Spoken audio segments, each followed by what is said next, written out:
ఈ సప్త ఆకాశాలను ఎలాంటి సపోర్ట్ లేకుండా, ఎలాంటి ఆధారము లేకుండా, ఎటువంటి స్తంభాలు లేకుండా నిలబెట్టిన వాడు అల్లా అండి. అల్లా అంటే దర్గా కాదు, అల్లా అంటే ఒక వ్యక్తి పేరు కాదు. అల్లా అంటే ఈ అండపిండ బ్రహ్మాండాన్ని సృష్టించిన వాడు.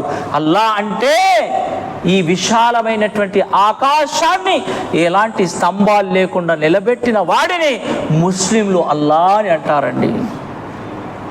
ఆయనకు ఆరాధిస్తారు. మనం ఒక చిన్న టెంట్ వేసుకోవాలంటే 4 బొంగులు కావాలి, 4 మేకులు కావాలి, 4 తాళ్ళు కావాలి. గట్టిగా గాలి వీసింది అనుకోండి, లేచిపోద్ది. పిల్లర్స్ లేకుండా ఒక స్లాబ్ వేయలేము. అల్లాహుల్లజీ రఫఅస్ సమావాతి బిగైరి అమదిన్ తరౌనహా సుమ్మ ఇస్తవా అలల్ అర్ష్.